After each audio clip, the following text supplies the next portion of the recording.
Yeah.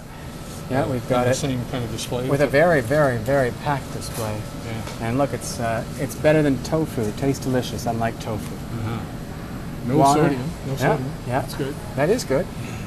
But it's sugar water. Sugar water, yeah. And so if I took water, pure spring water, and I added to it, 3, 4, 5 teaspoons of sugar and some vitamins, and I gave it to you and I said, here, Don, this is a really healthy drink. You should have this every day. Right. I don't think you'd agree with me. No. And that's really what that is it's just sugar water with some vitamins in it that people are promoting as being something they should have every day.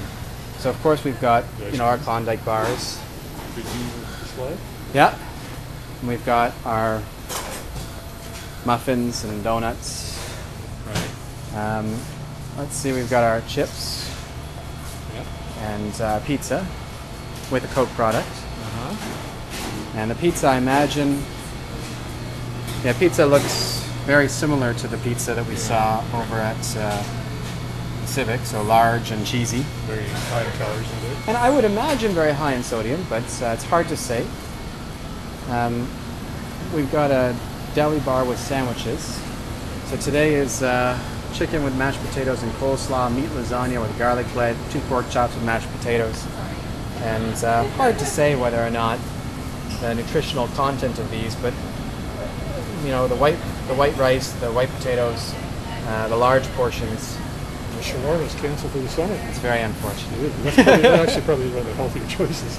It's hard to say. So we've got our chef special again is the Italian sausage in a bun. And choices-wise, it's the same fare. It's just junk food. It's hot dogs and chicken fingers and grilled cheese sandwiches. There's some very, very large-looking sausages. Your breaded and fried French fries and onion rings and bacon. You've got your deep fryers and you've got your griddle fryers, so lots of fryers. Hot dogs. You've got your rolling hot dogs on a stick, and of course you've got your giant bottles of pop. Now some of these are going to be 0 calorie, and there's some water as well. I used to make fun of, let's see if it's still here, it doesn't look like it. So I used to make fun of the slush puppies. So these slush puppies, last year anyhow, maybe this year too. Oh yeah, there we go. So this is the Health Check Slush Puppy, which I've blogged about before. I find that just phenomenally bizarre that this one doesn't have it. Maybe it's too large a portion, I don't know. In this cup it's healthy, in that cup it's not healthy. Right.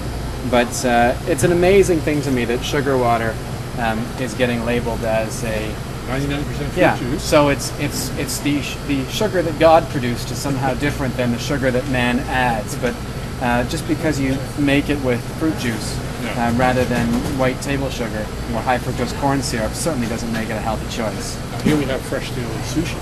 Good choice. Yeah, it might be. And so again, we need to look at calories, but it might well be a good choice. But with 0 information provided to us as consumers or as patients or as staff, it's hard to say. And then there is the salad bar.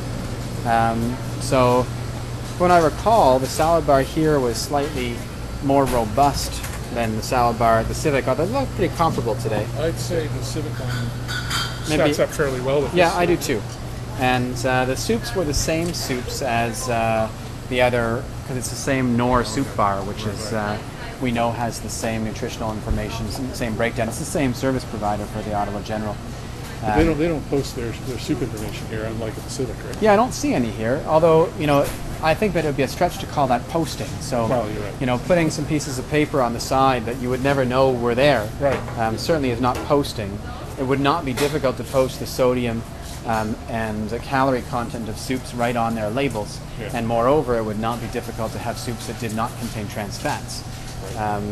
But we can take a look when we go back in terms of, we have vegetable beef, barley, and lentil and bell pepper, cream of potato, and leek soups, and I can take a look and see what actually are in those from that piece of paper. But I imagine it's going to be nothing particularly brag-worthy, because none of those soups were. We also sell, I noticed by the weight here, $1.29. Same price? Yeah. So we could follow someone along perhaps and see how much a salad costs. So this person over here is a very reasonable salad. That's just greens and vegetables. And some would probably complain that it was too boring and it didn't have enough protein or calories in it. But I bet you that is very expensive.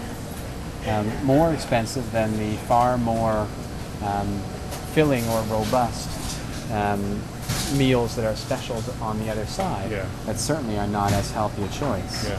And again, you know, if you're going to do anything, subsidize this so it's cheaper, so that more people consume it. But I think furthermore, you've got to actually have choices that are not salads that are healthy, soups that have healthy amounts of calories and nutritional content, sandwiches, pizzas, etc., where the information is readily available and accessible, and people can make healthful choices without guessing and hoping for the best. So a slice of pizza can be a healthy choice if it's No doubt. the right type. Yeah, no doubt. I make pizza at home regularly, Yeah.